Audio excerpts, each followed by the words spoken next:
Hey, it's Andrew Downs. I'm proud to support Three Beards Media, and I would love to work with you. If you need merchandise for your company, organization, band, softball team, whatever, I can help. From name brand apparel to promotional items, large orders or small, online stores, and more, I can help your brand stand out. AKC Marketing is local, based in Johnston, and we are an employee-owned business, so our costs are low and our turnaround times are fast. But most importantly, we give you personal service to make sure you get exactly what you're looking for. Email me at andrew@akcmarketing.com or find me on social media and let's make some cool stuff together. Now sit back and enjoy this Three Beards Media podcast.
Hey everybody, welcome back to In the Side of the Storm, where we talk all things Cyclones. We are live from the AKC Marketing Studio with Andrew Downs and sponsored by Revelton Distillery out of Osceola, Iowa, and Dan Douglas with Greenberry Realty. I'm Dave Larson here. Unfortunately, my Storm Team partners, Brent Curvey and Marcus Pfizer, are not able to join us tonight, but we wanted to go ahead and put together a quick program for you, so it'll be a little bit shorter than perhaps what we're all used to. Big season we've had certainly on the football front, and we wanted to talk a little bit about that with the homecoming game coming up this weekend at Jack Trice Stadium against Texas Tech. If any of you watched that Texas Tech TCU game, you know that Texas Tech really lost a heartbreaker. At one point they were up 31-14 in the third quarter before TCU mounted a furious comeback and clipped them at the end of the game. Texas Tech's quarterback, Baron Morton, was injured in the game, and they brought in a heralded freshman quarterback who actually did pretty good. Texas Tech offense looked pretty formidable. So it should be a really good game at Jack Trice. It's a 2:30 kickoff. We finally get away from those nighttime games for once. I actually really enjoy the nighttime games. For those of you who know me, I enjoy running and had hoped to maybe sneak in a half marathon that morning, but doesn't look like that's going to happen because I want to get up there and enjoy the tailgate lots. Saturday's forecast at one time was looking like a lot of rain, which would probably create some sluggish conditions for both passing offenses. And glad to see that the forecast now, while we have rain tonight in central Iowa, and I think we've all sort of seen some heavy rain and winds come through and some tornadoes in southeastern Iowa. So we're hoping and praying everybody's okay down in that area.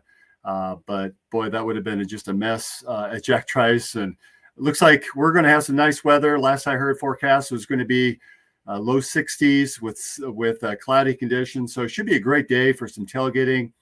So I certainly want to get up there and enjoy the tailgating lots. This could be really the last game. You just don't know what the November weather is going to bring for us as fans. So I want to get up there and enjoy that with 5 games remaining in the season, 4 of them at home. And I know technically 3 of them are only at Jack Trice. I consider that Kansas game at Arrowhead a bit of a home game. I know a bunch of us, including our own Chris Shipley, is going to be joining us. We've got a group of about 20 folks that'll be heading down for the game. If you follow Chris on social media, you know that he's also out of town. He is in San Diego, keeping it all classy, and we'll be heading back later tonight. And hopefully we'll see the return of the Cyclone ambulance. I understand that is going through some further rehab work. So we'll see if we're able to get it up to Jack Trice in the lots for Saturday's game. So Turning towards the game again, 2:30 kickoff. It's going to be held on ESPN. It's also a homecoming game, which means we should expect to see some former players coming back. That will be certainly fun to see. As I recall, this weekend is also the 49ers bye week. So maybe we're able to see a little bit of Brock Purdy coming back in for a return trip to Jack Trice. I know last year when he came back, they saluted, fans had a chance to salute him and had a lot of loud applause for him when they showed him up on the camera. So it's cool to see Brock. Hopefully he'll be back this weekend for homecoming. I appreciate the 49ers scheduling their bye week for our homecoming week. So Texas Tech, the Raiders, again, they've had a tough stretch here. Last game losing to TCU, really got blown out by Baylor the week before that. So they've lost 2 straight. Baylor has struggled a bit and for some reason blew up against the Raiders. The Raiders defense has struggled this year. And I think that bodes well for our offense, which seems to be humming along fairly well. I think Taylor Mauser is going to drop a nice game plan. If you've seen any of the comments coming out of Ames, I think he acknowledges some of the slow starts, and it's a learning process for Mouse. But I tell you what, I'm really excited. This is a really special year that if you've not had a chance to get up to Jack Trice for any of the games, why not? We're 7-0 Tuesday. While Tuesday is election day in the United States, it's also the first playoff ranking show. And so with a win on Saturday, assuming that there is a win on Saturday against Texas Tech, that could really be a big show for a lot of us as fans to see us at potentially 8-0 and being listed as one of those teams being considered for the playoffs. And for those of us who have grown up diehard Cyclone fans, I'm probably going to be shedding a tear on Tuesday if that were to occur. So get up to Ames, get up to Jack Trice. We've got 3 true games remaining in that stadium for this season. It's the 50th anniversary of Jack Trice, of the stadium. And it's really turning out to be a really special season that we deserve this as fans. And so get out there, salute this team. It's a special group. By the way that Coach Campbell talks about the players, talks about the coaching staff, he's clearly exceptionally high on this team. And we all should be as fans. So let's get up there, make it loud, make it difficult for that Red Raider offense to go up and down the field and really salute that defense. They're working their tails off, working through injuries. We heard some good news this week in terms of injuries that on the offensive side, tight end Ben Bramer is on target to return on Saturday. On the defensive side, Will McLaughlin is getting a little bit closer to a return. Hope to see him at some point this month. And then Coach Campbell also teased a little bit of the return of potentially Caleb Bacon at some point in December. So that would certainly offer good news. But this is shaping up to be a huge, huge month for the Cyclones. Here we are sitting at 7-0, ranked number 11 in the nation, being considered for a playoff spot. And we've got 5 games remaining. Let's be loud. Let's get active out there as fans and really make it difficult for any team coming into Jack Trice or Jack Trice South at Arrowhead the following week against Kansas and those Jayhawks. So that's what's going on the football front.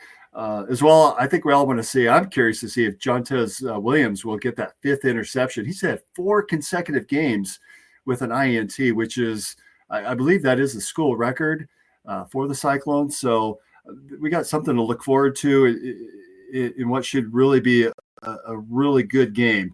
And for crying out loud, again, we are 7-0 for the first time since 1938. We have never been 8-0.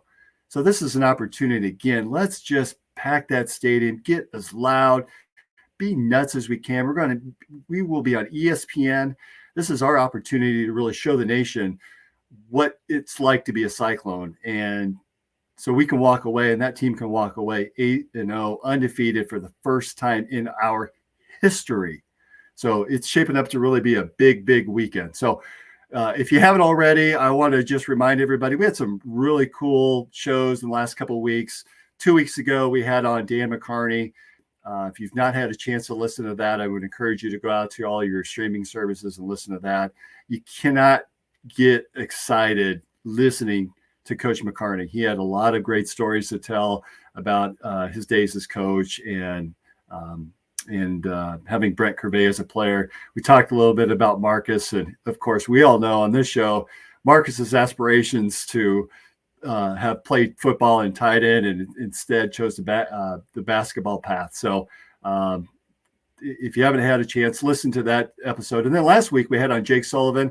I went back and listened to that today. It was so much fun to just sit back and hear the stories that Jake had to tell. He still remains the 8th highest scorer in basketball, cycling basketball history, number 1 in free throw percentage for the team. So that was a fun episode. If you've not had a chance to listen to that, I'd encourage you to go back and do that. So we're going to take a quick spin.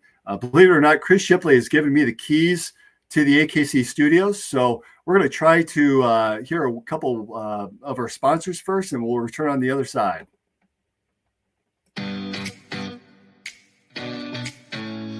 Making great tasting bourbon requires the perfect combination of ingredients, conditions, and time.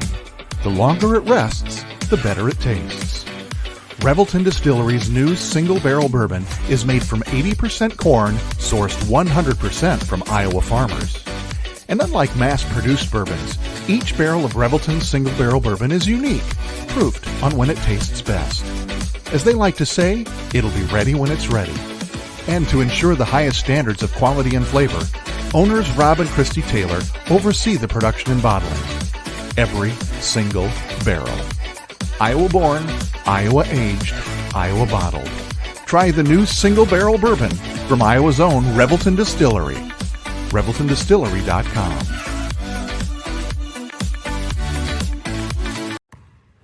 When energy meets precision, anything is possible.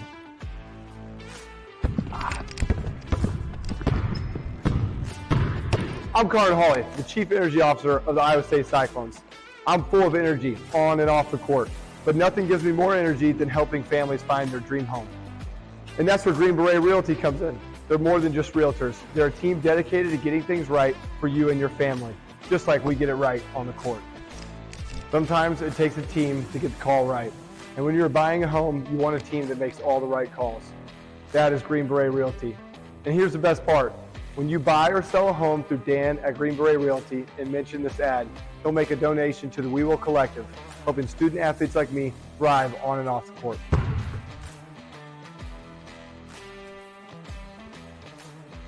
Green Beret Realty, because getting the call right means everything. All right, we are back. Boy, we've got some really cool sponsors.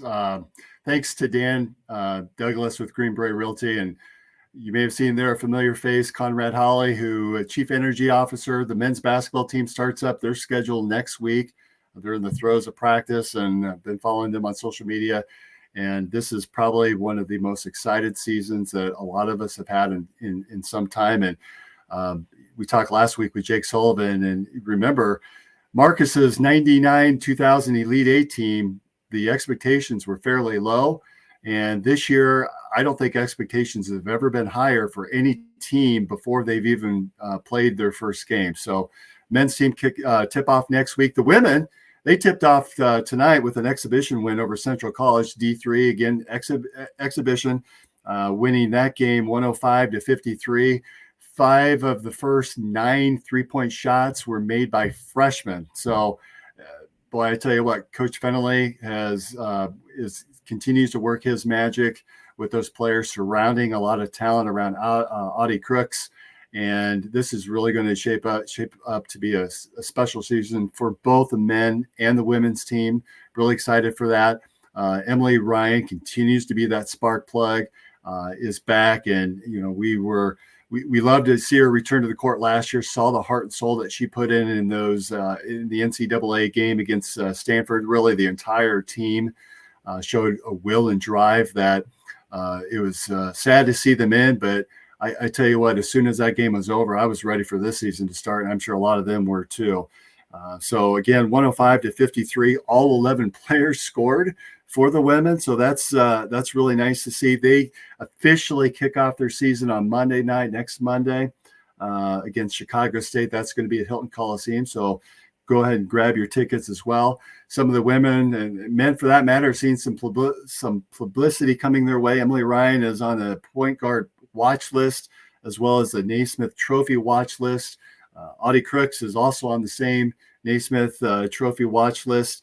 Taman Lipsey on the men's side is on a Player of the Year watch list. So certainly a lot of excitement there for both men and women.